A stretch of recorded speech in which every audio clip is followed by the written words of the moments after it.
Hay pueblos que tienen fecha de nacimiento y algunos nacen por la fundación de un tipo como Corrientes. Vino un señor y fundó Corrientes, ¿no? Otros nacen de una manera, llamémosle, artificial, nacen por escritos, ¿no? Así nació Santa María, así nació Macondo, así nació Comala, así nació Buenavista. Su autor es José Gabriel Ceballos. José Gabriel, ¿cómo estás? ¿Qué tal? Un gusto estar con ustedes. Estamos cumpliendo 40 años de esa fundación, ¿no? Sí. Mítica. ¿Cuándo nació y por qué? El pueblo creado por Ceballos, ¿no? Sí, Que es en Buenavista. realidad se publicó el primer librito en diciembre del 85, lo que implica una gestación previa, digamos, de ponerle dos años. O tal vez menos, porque en aquella época andábamos muy a los saltos entre la escritura y la feria del libro.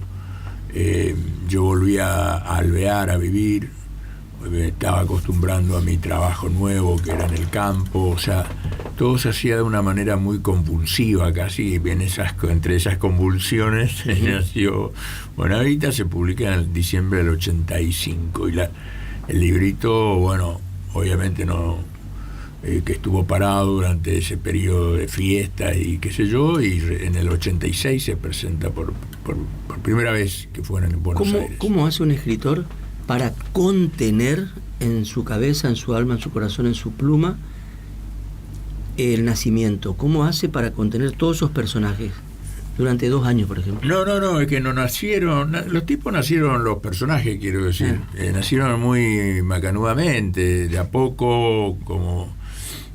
no es para ansioso. Claro, fueron entrando, mostrando un pie, mostrando la cara, se retiraban, volvían, ¿no? El pueblo también se fue armando. Se fue armando, ¿no? Medio solo, porque yo no quería escribir sobre un pueblo. No. Yo lo que quería era protestar porque estaba ahí en Alvear de vuelta, de regreso, que tenía que estar, no había otra manera, que tenía que estar. Yo estaba muy bien acá en Corrientes con mis amigos, trabajaba bien en la abogacía. Nació de un desahogo, digamos. No sé si un desahogo. Yo creo que es la pulsión de escribir que te acompaña a todos lados. Te acompaña. Yo digo que un escritor tiene que estar, digamos, con las antenas funcionando, por lo menos para concebir historias, hasta cuando estás frente a un inspector de la FIP o ante tu médico en el quirófano. Y bueno, y la literatura me seguía presionando ahí, ¿no es cierto? Entonces yo lo que quería era protestar, porque yo decía, pero qué derecho tiene mi historia de sacarme del lugar donde quiero estar y de la vida que estoy empezando. Imagínate, Estefanía tenía 1 año. Claro. O, qué sé yo, 2 como mucho. Yo estaba contento con mi trabajo de la abogacía. Trabajaba en un estudio jurídico acá, impresionante, de amigos, como Leguizamón, Arturo Cabral, y tenía mucho trabajo y me iba bien y la pasaba bien, ¿no? en ese lugar, en ese estudio. Así que, ¿por qué tengo que venir a estar sentado arriba de un caballo en el medio del campo, que ni siquiera sé andar a caballo? Era un papelón todo lo que hacía. Y por esa desesperación nació la Feria del Libro. Por esa desesperación, en un momento dado, le pedí a unos amigos que me visitaran. Mirá, venite. Que esos amigos eran 2, eran Juan Carlos Soto y Cito Segovia. Vénganse, vamos a pasar unos días acá. Y bueno, me cayeron allá y después yo no quería que se fueran. Volvamos al pueblo y a sus personajes, digamos. Cómo ahí suceden un montón de cosas y hay mucho humor en lo que vos escribís en general, ¿no? Que algunos otros pueblos míticos no tienen tanto humor como Buenavista. En Buenavista hay humor, quiere decir que la gente se ríe además de cosas trágicas a veces, ¿no es cierto? Sí. ¿Cómo es eso? ¿Cómo lo escribís? ¿Cómo se escribe, ¿no? Todo eso? Es decir, hay de todo, porque es lo que vive la gente. La gente, claro, vive cosas lindas, cosas feas, permanentemente. Esa alternancia es inevitable. Sí, pero el humor prima mucho, ¿no? Porque también es una manera de canalizar por ahí. De canalizar las catarsis y cosas, ¿no? Pero me divertí mucho durante estos 40 años. Imagínate, no tenía mucho más para divertirme en Alvear. Yo salgo casi nada. A ver, te puedo decir, yo a Buenos Aires hace 5 años que no voy. Ahora porque ya no me gusta irme a Alvear, no voy, no me gusta salir. Vengo acá a Corrientes, miro, hablo con mis amigos, veo cómo está mi hija, hago mis chequeos médicos y me vuelvo corriendo a Alvear. En Alvear salgo muy poco, ya con la patadura, ¿no? Entonces, Buenavista fue mi canal de mi Netflix también. ¿Y cómo fue, José, en el proceso creativo, en el proceso de producción, armar todo ese pueblo? O sea, si uno mira desde arriba, es como una gran maqueta, donde están casas, donde funcionan cosas, y los personajes que le dan vida, y eso visto hoy, 40 años después, pero en el momento de la creación, ¿cómo fue? Y cómo fue también esa dualidad entre el escritor y el lector, digamos, y cómo fuiste componiendo, mientras también yo supongo que iba formando, te iba formando con lecturas, ¿no? Sí, claro. A ver, lo primero que yo hice fue protestar. El primer cuento fue contra mi abuelo. Es decir, dije, no, yo acá estos tipos que estaban todos muertos ya, o la mayor parte de mi familia, ¿no? Yo acá voy a protestar contra estos tipos literariamente. Y empecé a escribir contra ellos. Digamos, los trataba bastante mal en los primeros cuentos. Primero lo resucito a mi abuelo, en un cuento se llama El Abuelo, que fue el primer cuento que sale, donde mi abuelo me viene a pedir cuentas de los fracasos que yo tuve como empresario rural. Y yo le digo, mire, abuelo, jódase, esto iba a pasar. Digo, escribir es un destino, iba a pasar, yo no iba a servir. El viejo está el fantasma ahí, ¿no? Y me trata mal el viejo en el cuento, pero yo con el cuento lo trato mal en la realidad del tipo, como diciendo, mirá, me hiciste venir acá al cohete y pasó esto. Después empecé a tratar mal a otros parientes. Bueno, tratar mal entre comillas, ¿no? Quiero decir, todo con mucha ternura, con mucho juego. Ahora, al escribir sobre ellos iban apareciendo personajes secundarios, necesariamente, ¿no? Los comparsas. Y en un momento dado esos personajes secundarios empiezan a saltar al primer plano, a pedir protagonismo. Obviamente uno de los primeros que saltó fue el cura del pueblo, porque el cura ya estaba en esos primeros cuentitos, que era inevitable porque mi familia era ultracatólica. Igual que vos, ¿no? Bueno, y en un momento dado ese personaje del cura me dice, bueno, yo también quiero ser protagonista, pero me tengo que seguir vengando, me quiero vengar también de esos personajes secundarios. Al cura lo convierto en una figura que hoy me resulta entrañable. Es un cura que cada tanto tiene alucinaciones y queda medio loco. Imagínate lo que es para un pueblo como Buenavista, que el cura cada tanto quede loco, y queda loco por razones místicas, ¿no es cierto? Un día, por ejemplo, dice, bueno, muchachos, acá hay que regenerarse, ustedes son una manga de pecadores, por supuesto conocía los pecados de todo el pueblo, sube a la torre de la iglesia y empieza a largar avioncitos de papel donde están escritos los pecados de cada uno. ¿No? El cajero de la insuperable Ramos Generales tiene empleados, estafa a su empresa, la señora fulana de tal es adúltera con fulano de tal, nombre y apellido. Y el mensaje es, hasta que no se regeneren, yo voy a seguir tirando avioncitos. Imagínate lo que es para la gente ver cuando sale ese avioncito. Claro. ¿Cierto? Pues además es como una autoridad. Claro, a quién le toca ahora, y además autoridad. Es verdad, porque el tipo, claro, sabe, sí. Cosas terribles, el comisario del pueblo tortura a los presos, por ejemplo, ¿no? Bueno, ahí me vengué del padre Basilio, y por esa venganza el padre Basilio se convirtió en una figura que a mí... Yo hablo con el padre Basilio, ¿no? Y con él... es con uno de los personajes con que más hablo. Y bueno, y ahí fueron saltando los segundones, digamos, a primer plano, y después se convirtieron en protagonistas. Claro. Y en un momento dado, yo me dije, no, pero acá hay...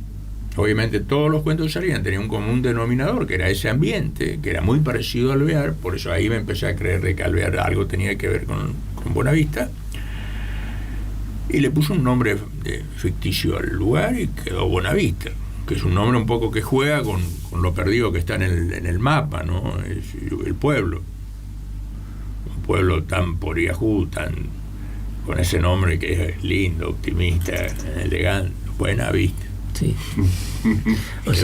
Y después los lectores colaboraron mucho. ¿Funciona de manera especular entonces? Sí, esto ¿Sí? Completa la vida, digamos, de lo real con la ficción. Completa un poco sí, la idea, ¿no? todo es un combo, pero por ahí hay gente... la otra vez un periodista dijo una guasada muy estúpida, que los alverenses tendrían que estar enojadísimos conmigo, porque...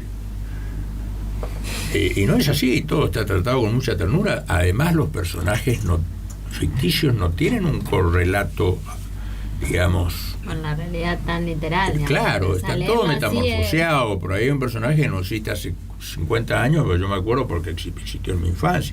O por ahí hay un personaje que es totalmente ficticio, pero que está, ¿no es cierto? ¿Y los fantasmas? Y los fantasmas se meten todos, se meten los fantasmas. El pueblo está lleno de fantasmas, los muertos andan entreverados con los vivos, por ahí los muertos, los que mueren no pueden salir del pueblo, porque llevan una vida tan opaca que no pueden volar, ¿no? Entonces,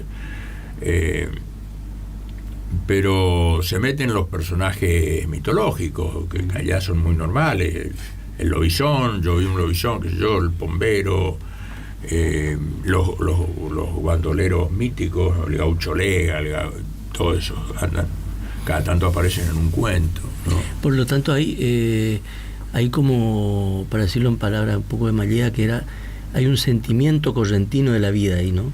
Tuyo. Sí, claro, es un pueblo, es el pueblo donde nací, me crié y vivo de vuelta hace 40 años que vivo de vuelta ahí. Es decir, es un pueblo que es muy marginal. Alvear es muy marginal. Sí. Alvear yo creo que es el único pueblo que no creció demográficamente en el último censo. Perdió su pulmón económico, que era el único que lo mantenía, que era el puerto. Perdió por la inactividad de los políticos, porque eso pasó. ¿Vos crees que esa falta de crecimiento, ese aislamiento, todo eso colabora a crear estas historias? Claro que colabora. Es decir, la gente, si no puede protagonizar historias reales, las inventa. Claro. ¿Cierto? Hay adulterios que son ficticios, obviamente en Buenavista las habladurías tienen una potencia impresionante, las envidias, los celos, pero también los sueños, y también un sentimiento colectivo de mismidad, porque en determinado punto los buenavistenses dicen, bueno, somos esto, ¿y qué? Tratemos de ser felices con esto. Ellos saben que están olvidados por Dios, por los políticos, por la patria, por todo, ¿no? Por la globalización, por todo, ¿no? Por ahí se toman sus revanchas. Por ejemplo, hay un político que vuelve al pueblo en una silla de ruedas, parapléjico, y que salió del pueblo haciendo muchas promesas, y que estuvo acá en la capital 30 años sin cumplir ninguna de las promesas, pero en su momento se enferma y la familia, para desprenderse de él, lo mandan de vuelta al pueblo con un enfermero. El pueblo se venga. Cada tanto aparece el político misteriosamente en una silla de ruedas. A las 2 de la mañana alguien lo saca y lo deja frente a los cartelitos que están todos pálidos, los cartelitos de las pintadas de aquella época en que él fue elegido, y ahí le pasan cosas horribles, le ponen una rata viva en el regazo, va uno y le pega un tongo. Son crueles también los buenavistenses, ¿no? El tipo no puede hacer nada porque está ahí, ¿no es cierto? Contame, Cabezón, vos el tema de ¿Esto fue reeditado alguna vez como tal, como el libro original? ¿En algún momento se reeditó igual?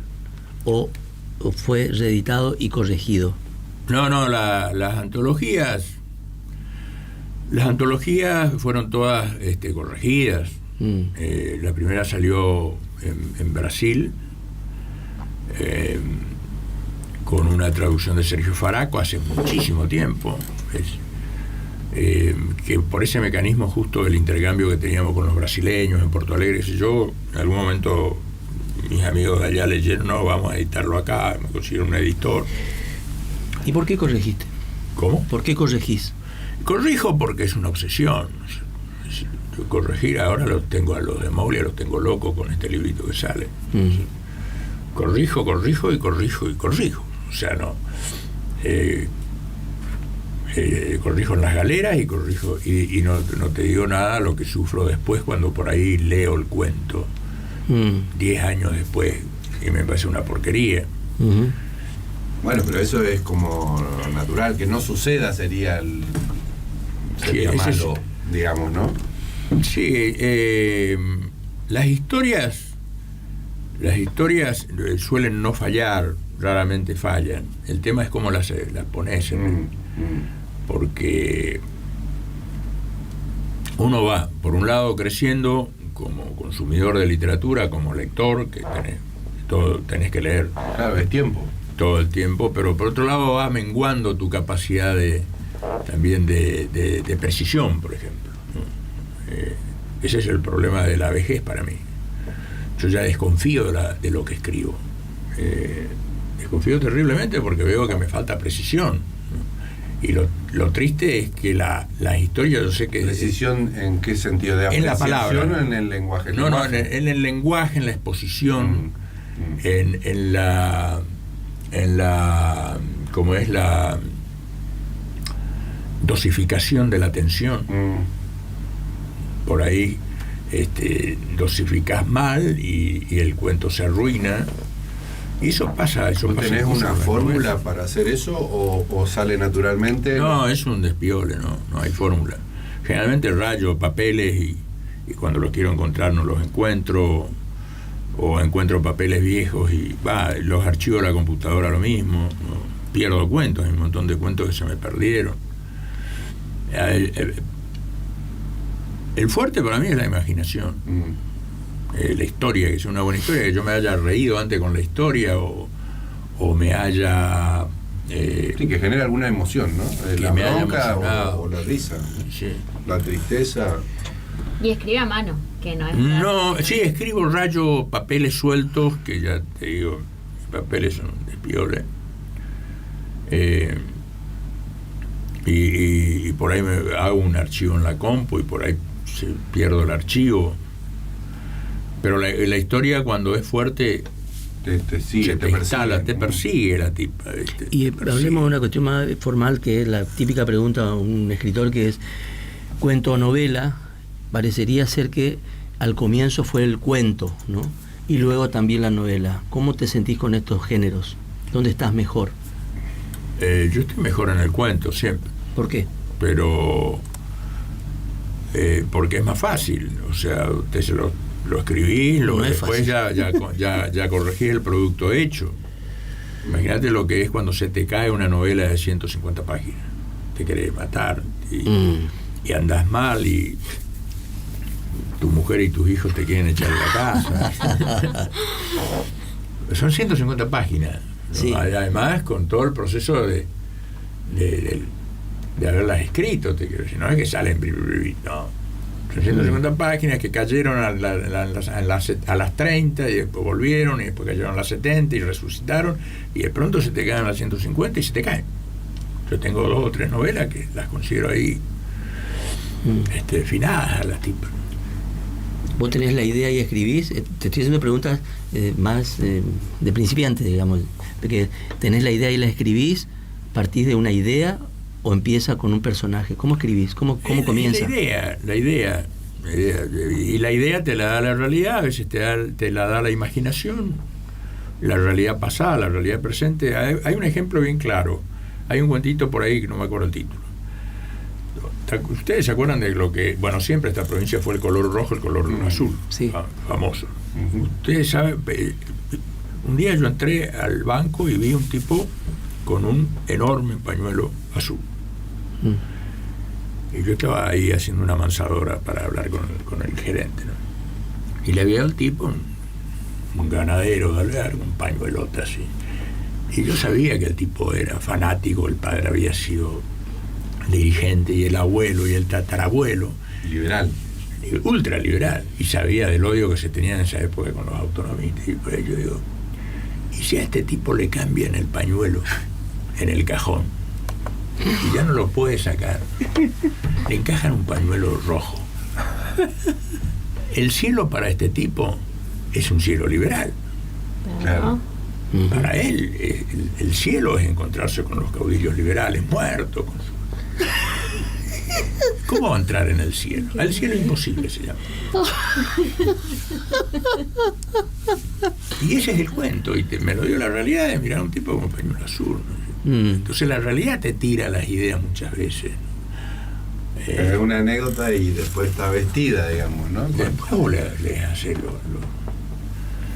No quiero dejar pasar el cabezón, que es tu ya te dije lo mismo, tu sentimiento correntino de la vida y después de tu literatura, porque uno repasa un poco los textos, los libros, El patrón de chamamé. Uno repasa y se va y se encuentra con Ivo, está allí, pero es en la frontera. Uno repasa y resulta que está ahí el leprosario, ¿no? Con Víspera Negra. Y así, es decir, uno todo el tiempo es Corrientes, pero ahí además también están los rojos, están los azules. Ahí están los rojos, están los azules, las están, putas, que a mí me parecen los personajes más entrañables, Sí, no, y que son muy importantes. Claro. La iglesia es muy importante en Buenavista. Sí. El prostíbulo es muy importante. El prostíbulo es muy importante. Los primeros cuentos es muy importante. Pero también el farol rojo, en ¿te Ivo acordás? tiene una centralidad, y también ahora en la última, no recuerdo cómo se llama, el capital del sexo.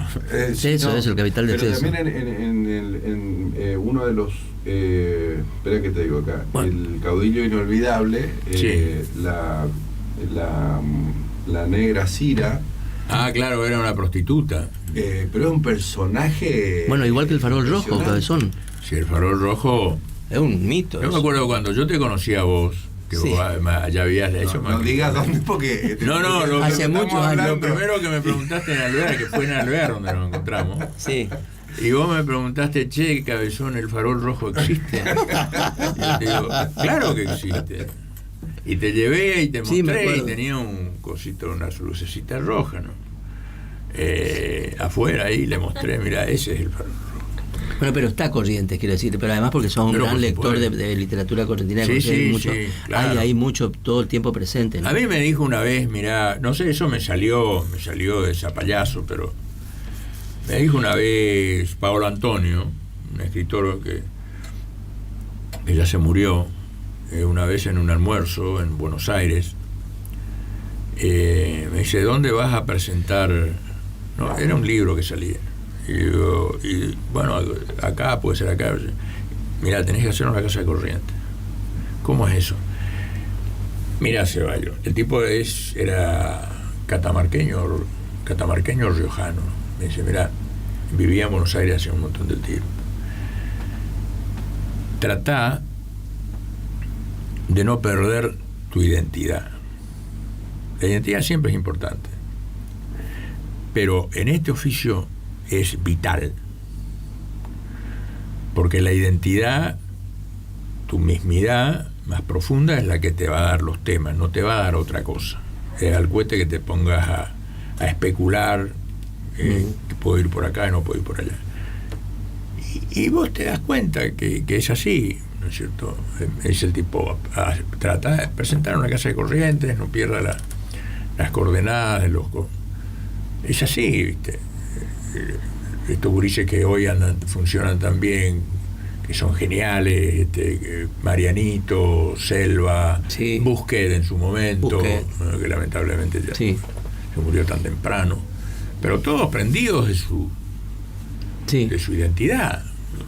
Y que también es lo que hace la diferencia en esa máquina de picar carne y de estandarizar todo, que es Buenos Aires, digamos. Pero la máquina de picar carne fiera mismo en la literatura, porque la literatura es un torbellino. Vos estás leyendo cosas que, a ver qué sé yo, estoy leyendo José Donoso me tira no sé qué a un país imaginario, el otro me tira a Centroamérica, el otro todo está dando vueltas en tu cabeza, el otro a paisajes metafísicos, qué sé yo, el otro a Europa, el otro,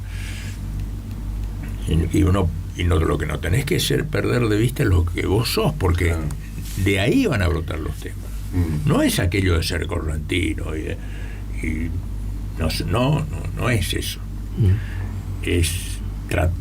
Es un ejercicio, es atletismo. Es como el árbol. El árbol tiene que llegar lo más alto posible. Eso es muy interesante. Pero sin descuidar las raíces, porque si no, si llega a lo más alto posible, en su misma altura, si no tiene raíces, si desconoce sus raíces, lo va a voltear, se va a venir abajo. Tengo dos preguntas, porque acá un oyente pregunta dónde están tus libros. ¿Dónde están tus libros? Yo soy un editor marginal, o sea, yo no... Es un grande... explicar eso es embromado, porque hay libros que se editaron en España, por ejemplo, acá no llegan.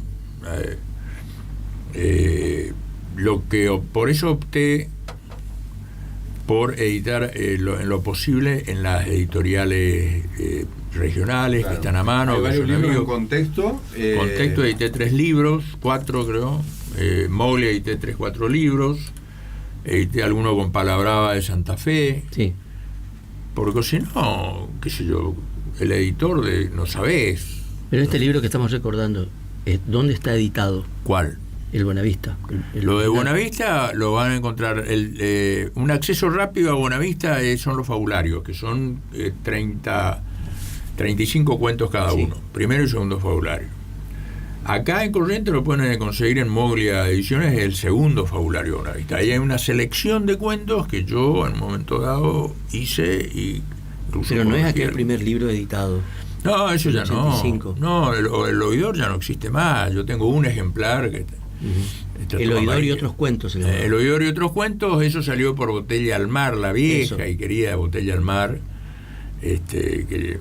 ¿Y no te interesa reeditar tal cual? Reunir todos los cuentos, ¿no? Es que es imposible reeditar tal cual porque se me va la mano hacia la corrección. Quiero arreglar todo. No, pero vos sin que vos te enteres. Como tiene que ser. Tiene que ser. Ahí hay otro problema, porque sin que yo me entere solamente cuando no tengo los derechos. Y también en ese proceso de más o menos manejar mi cosa, llamarle vos marketing mimi. Yo traté de recuperar mis derechos. Por ejemplo, lo que salió en Edasa en España lo recuperé. Sí. Lo que salió no era Edasa, era una editorial que no me acuerdo el nombre ahora. Bueno, acá nos están hablando de Paso los Libres. Dice Ivo era el Madamo de Coqueiro. Sí, no sé si era de Coqueiro, yo le puse otro nombre. Okay. Le puse Borboleta. Están hablando están escuchando, ¿no? Estamos llegando casi al final, pero no puedo dejar de decir que al comienzo hubo un poeta. Qué malo. Poeta, de todas maneras, hay ahí algo. Ese poeta, ya sabemos que ahora no publica, pero el poeta anda por ahí, escribe algo, no va a publicar. No, yo publico por ahí cuando quiero hacer algún homenajito, qué sé yo, el otro día mirando en el Facebook. Algunos publican en el Facebook. Es decir, de otra manera no publico en papel, así en formato libro, no, porque ya no me creo poeta, ¿no? Y no es que no me creo, sé que no soy poeta. Pero como por ahí es que quiero el cumpleaños de Marta Aquiles, creo. Le hice un poemita, puse en el Facebook. Sí. Escribí una cartita a mi hija, esto puedes ponerlo en poesía, le puse en el Facebook. Pero eso no es la obra de uno, porque la obra literaria es laburo, es decir, una actitud, y decir, esto es mi vida, no es mi hobby, es mi vida y voy a laburar sobre esto todos los años de mi vida. Y voy a tratar cómo le hago pasar más o menos eres digamos, sin hacer sufrir a la gente que me rodea, claro. Porque la gente que te rodea sufre por la locura que es esto, ¿no es cierto? Tu mujer, tus hijos. Ahora, la poesía es una cosa que yo, me sale ahora. Yo no pongo a la adrenalina, no pongo las hormonas, no pongo las neuronas que pongo en la narrativa. Ese es un proceso diario y de años. Esa era mi segunda pregunta. Todavía hoy hay un método para escribir. ¿Escribís No todos los días? No hay, ¿qué va a haber un método? Ojalá hubiera. ¿Pero escribís todos los días algo o no necesariamente? Todos los días sí, pero importante que digamos que pueda quedar en un texto, no publicable, no. Más se rompe que lo que queda. Es decir, más se tira de lo que queda. Es la única manera. La única manera, para mí, la receta, si se puede hablar de una receta para un escritor joven, como me preguntan a veces, es primero leer 800 veces más de lo que escribís. 800.000 veces más. Tenés que ser un lector fanático, porque es así. Ahí vos al escribir, al leer, ya estás escribiendo, estás alimentando tu escritura. Y segundo, romper 800 veces más de lo que queda. La autocrítica, ser feroz, dañarte, ya sufrir, eso es lo bueno, eso es lo que te va puliendo. Yo, por ejemplo, en los últimos años yo contraté ya lectores profesionales para que me den palo.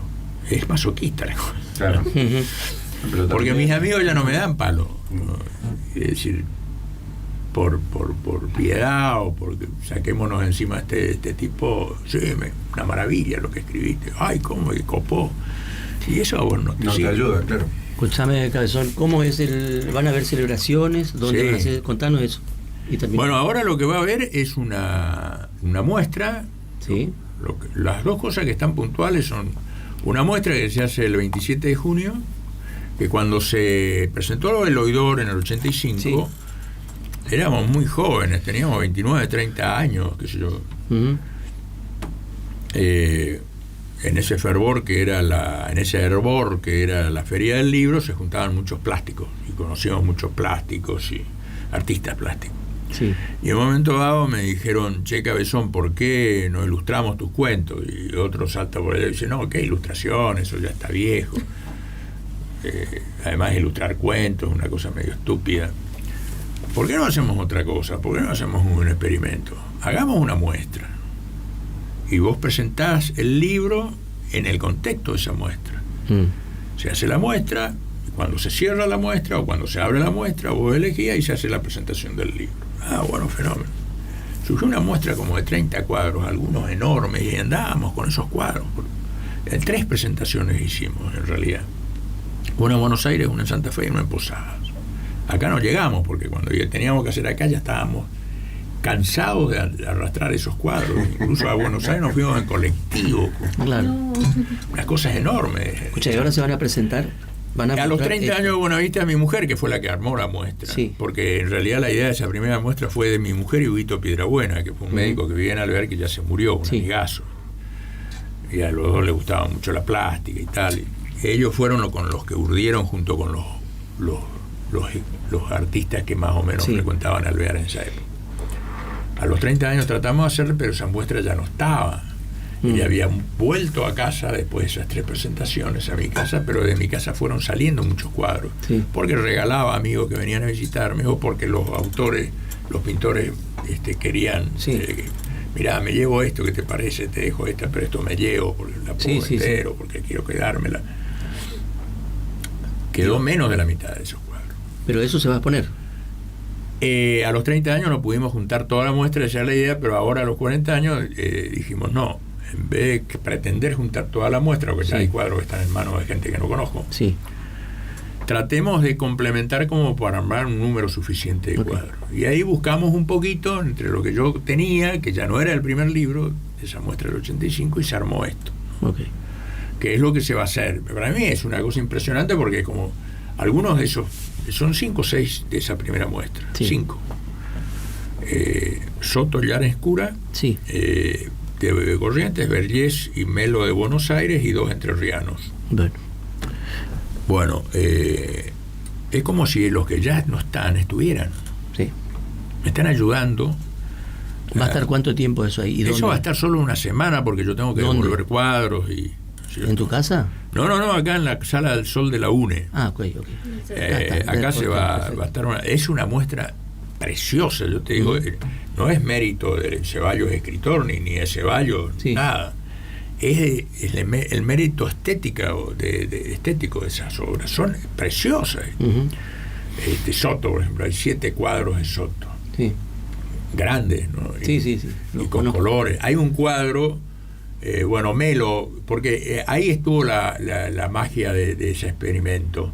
No es que querían hacer ilustraciones, sino que todos hacían lo que les motivaba la lectura. Claro. Por ejemplo, Melo hizo 3 collages que son una maravilla, porque viste el collage tiene esa cosa de táctil que vos... Sí. 3 collages con diarios viejos, intervenidos con pintura y qué sé yo. Bueno, eso lo vamos a exponer. Y hay un cuadro hay 2 cuadros de Llanes, 3 de Cura, creo, 2 de Cura. Hay un cuadro de un chico que vive en Paso de los Libres, que es una maravilla, ¿no? Rodríguez. Es enorme el cuadro, 2 metros. Gracias, Cabezón. Vamos a estar ahí el 27, ¿no? Bueno, los espero. Gracias por José Gabriel aguantarme Ceballos la charla. estuvo acá. Un lujo para nosotros.